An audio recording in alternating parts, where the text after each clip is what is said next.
Good morning student. आज हम कक्षा 8 के पाठ 6 विशेषण के भेदों के बारे में विस्तार से पढ़ेंगे। हमने पिछली कक्षा में विशेषण की परिभाषा देखी, विशेषण विशेष्य देखा और विशेषण के भेदों के नाम देखे थे। नंबर 1 गुणवाचक विशेषण को हमने विस्तार से पढ़ लिया था। आज हम विशेषण के जो बचे हुए भेद हैं उनके बारे में विस्तार से पढ़ेंगे।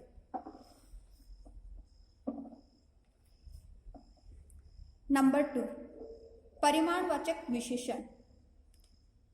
जिन विशेषण शब्दों से किसी वस्तु की मात्रा या परिमाण अथवा वजन की सूचना मिले तो उन शब्दों को परिमाणवाचक विशेषण कहते हैं। तो ऐसे विशेषण शब्द जिससे किसी व्यक्ति वस्तु की मात्रा, माप, तोल, परिमाण, वजन आदि के बारे में जब हमें जानकारी मिलती है तो हम उन शब्दों को परिमाणवाचक विशेषण कहते हैं। जैसे बाजार से 2 किलो फल ले आना, थोड़ा सा पानी देना।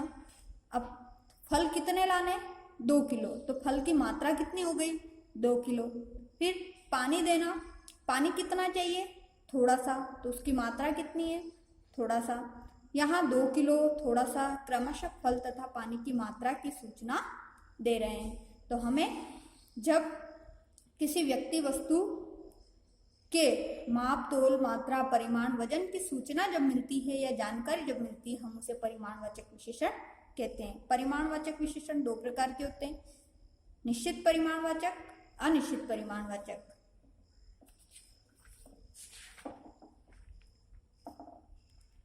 निश्चित परिमाणवाचक विशेषण जिन परिमाणवाचक विशेषण से किसी वस्तु की निश्चित मात्रा या परिमाण की सूचना मिले उसे निश्चित परिमाणवाचक विशेषण कहते हैं। भैया 1 किलो प्याज देना, मेरे लिए 3 जोड़ी वस्त्र काफी रहेंगे। ऐसे विशेषण शब्द जिससे हमें किसी व्यक्ति, वस्तु की निश्चित मात्रा या परिणाम की जानकारी मिले उसे हम क्या कहते हैं? निश्चित परिमाणवाचक विशेषण। जैसे प्याज लेने, तो प्याज की मात्रा कितनी है? 1 किलो, तो ये निश्चित हो गया, फिक्स हो गया। फिर 3 जोड़ी वस्त्र, अब कितने जोड़ी कपड़े चाहिए? 3 जोड़ी। यहाँ पर संख्या दे दी गई है तो निश्चित पता चल गया कि हमें 3 जोड़ी वस्त्र ही लेने हैं। अनिश्चित परिमाणवाचक विशेषण जिन परिमाणवाचक विशेषण शब्द से किसी वस्तु की अनिश्चित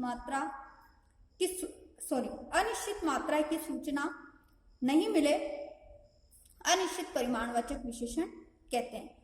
तो ऐसे परिमाणवाचक विशेषण जिन शब्दों से किसी की निश्चित जानकारी नहीं मिलती है या अनिश्चित मात्रा या वजन, तोल, माप आदि के बारे में हमें जानकारी मिलती है उसे हम अनिश्चित परिमाणवाचक विशेषण कहते हैं। जैसे मुझे थोड़ी सी चीनी देंगी आप? माली ने बहुत सारे फूल तोड़ लिए। अब थोड़ी सी चीनी, पता नहीं चल रहा है ना थोड़ी सी कितनी है, 1 कटोरी है, 2 कटोरी है या 1 किलो है, 2 किलो है। अब थोड़ी सी कह दिया तो मुट्ठी भर भी हो सकती है, थोड़ी सी हो सकती है। फिर माली ने बहुत सारे फूल तोड़े, अब फूल की मात्रा जो दे रखी है वो कितने हैं? कि बहुत सारे। अब बहुत सारे उसने टोकरी भर के तोड़ लिए, उनको गिना तो है नहीं या फिर उनको मापा नहीं है, तोला नहीं है, तो उनकी मात्रा हमें निश्चित तौर पर पता नहीं चल रही है, इसीलिए वो क्या हो गया? अनिश्चित परिमाणवाचक विशेषण। संख्यावाचक विशेषण जिन विशेषण शब्दों से किसी वस्तु, व्यक्ति की सूचना की जानकारी दी जा रही है उन्हें संख्यावाचक विशेषण कहते हैं। तो ऐसे विशेषण शब्द जिनसे किसी व्यक्ति, वस्तु, स्थान की जो संख्या होती है उनके बारे में अगर हमें जानकारी मिलती है या सूचना मिलती है उसे हम संख्यावाचक विशेषण कहते हैं। जैसे मेरी कक्षा में कुल 35 छात्र हैं, पेड़ पर अनेक पंछी हैं। अब कक्षा में जो छात्र हैं उनकी संख्या कितनी है? 35, यानी कि 35। हम उनको क्या कर सकते हैं? काउंट कर सकते हैं, गिन सकते हैं कि वो विद्यार्थी जो छात्र है वो 35 है या नहीं है। तो यहाँ पर उन छात्रों की संख्या के बारे में हमें बताया गया है, इसीलिए ये संख्यावाचक विशेषण है। फिर पेड़ पर अनेक पंछी हैं, पक्षी हैं, तो पेड़ पर अनेक पंछी बैठे हैं, हमने उनको क्या किया है? काउंट नहीं किया है, लेकिन हम उनको गिन तो सकते हैं ना, इसीलिए ये भी क्या है? संख्यावाचक विशेषण है। संख्यावाचक विशेषण के प्रकार। संख्यावाचक विशेषण के भी दो प्रकार होते हैं, निश्चित संख्यावाचक, अनिश्चित संख्यावाचक। निश्चित संख्यावाचक ऐसे विशेषण शब्द जिससे किसी व्यक्ति वस्तु की संख्या निश्चित हो, निश्चित संख्या का हमें बोध हो या उसकी जानकारी प्राप्त हो, उसे हम क्या कहते हैं, निश्चित संख्यावाचक विशेषण। जैसे मात्र 7 भेड़ ही वापस आ सकी।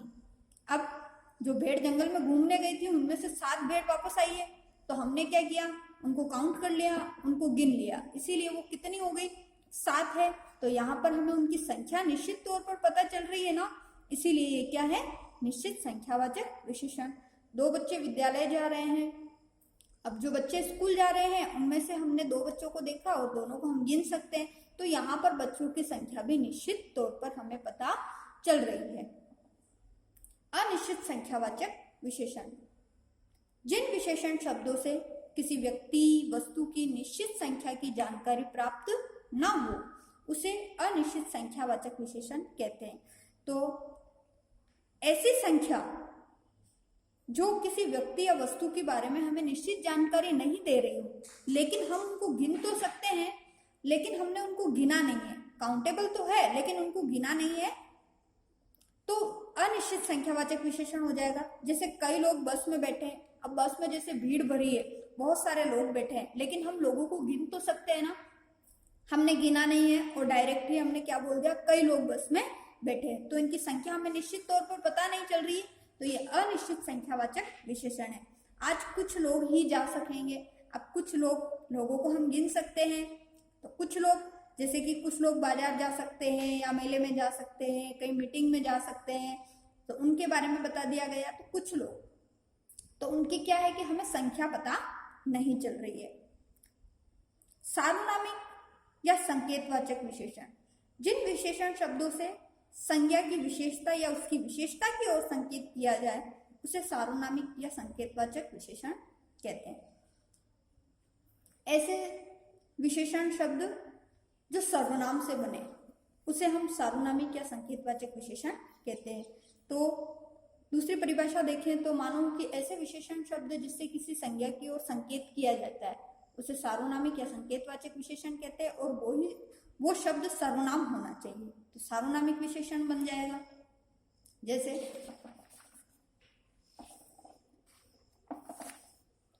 वह बहुत सुंदर इमारत है। अब इमारत है, हमने उसकी तरफ संकेत भी किया है, और वह शब्द क्या है, सर्वनाम है, इसीलिए ये क्या बन गया, सार्वनामिक विशेषण। यह पेंसिल मेरी है।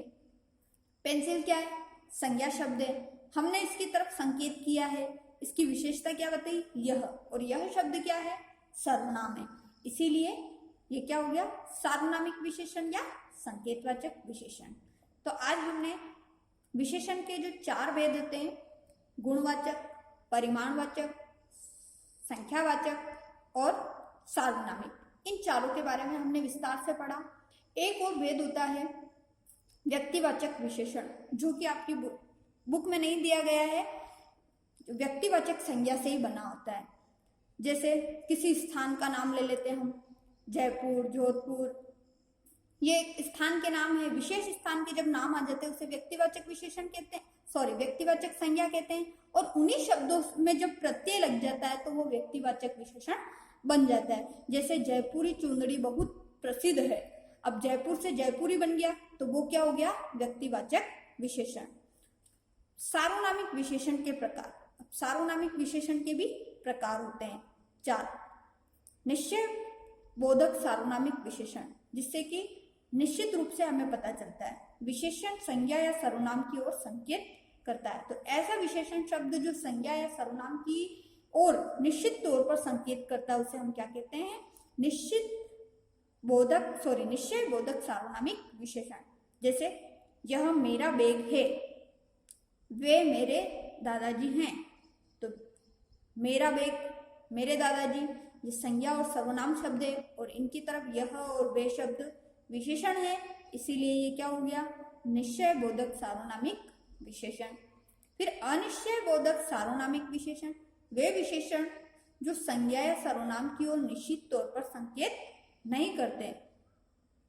तो ऐसे शब्द जो संज्ञा या सर्वनाम तो हमें बताते हैं लेकिन उनकी तरफ निश्चित तौर पर संकेत नहीं करते हैं, वो क्या हो जाते हैं अनिश्चय बोधक सार्वनामिक विशेषण। किसी का पर्स गिर गया, अब किसी शब्द है तो सर्वनाम है लेकिन किसी व्यक्ति के स्थान पर आया है, यानी कि किसी का पर्स गिरा है तो या तो वो कोई आदमी होगा या औरत होगी, लड़का होगा या लड़की होगी, लेकिन उसका नाम नहीं दिया गया है और उसके स्थान पर किसी शब्द का प्रयोग किया गया है, तो ये क्या हो गया सर्वनाम। अब सर्वनाम भी क्या है अनिश्चय, हमें पता नहीं चल रहा है ना किसका है, इसीलिए ये क्या हो गया अनिश्चय बोधक सार्वनामिक विशेषण। कोई आदमी बाहर खड़ा है, अब बाहर कोई आदमी खड़ा है लेकिन पता नहीं है कौन खड़ा है, इसीलिए ये अनिश्चय बोधक सार्वनामिक विशेषण हो गया। प्रश्न सूचक सार्वनामिक विशेषण, वे विशेषण शब्द जिनसे प्रश्नों की जानकारी मिलती, तो ऐसे विशेषण शब्द जो सर्वनाम हो उसे हम क्या कहते हैं विशेषण प्रश्न सूचक सार्वनामिक विशेषण। कौन सा है तुम्हारा मकान, अब मकान के बारे में पूछ रहे हैं लेकिन वो कौन सा है यहाँ पे प्रश्न किया जा रहा है। किस ओर जाते देखा तुमने उसे, किस ओर, तो किसी रास्ते के बारे में पूछा जा रहा है, तो यहाँ पर भी प्रश्न पूछा जा रहा है इसलिए प्रश्न सूचक सार्वनामिक विशेषण। योजक या संबंध सूचक सार्वनामिक विशेषण, तो ऐसे विशेषण शब्द जो संज्ञा या सर्वनाम का किसी अन्य के साथ संबंध बताते हैं, किसी अन्य संज्ञा या सर्वनाम के साथ क्या बताते हैं संबंध बताते हैं, उसे हम संबंध सूचक या योजक सूचक सार्वनामिक विशेषण। जो करेगा वो भरेगा, यह मेरी किताब वह तुम्हारी, तो हमने यहाँ पर जो वो यह वह आदि शब्दों के बारे में संबंध देखा, एक दूसरे में संबंध बता रहे इसलिए संबंध सूचक या योजक सूचक। योजक का मतलब भी होता है जोड़ना, तो दोनों में क्या बता रहा है संबंध, इसीलिए संबंध सूचक सार्वनामिक विशेषण है। आज हम यहीं तक पढ़ेंगे, आगे संख्यावाचक परिमाणवाचक में विषय अंतर, सर्वनाम और सार्वनामिक विशेषण में अंतर, विशेषण की अवस्थाएं आदि हम नेक्स्ट क्लास में पढ़ेंगे।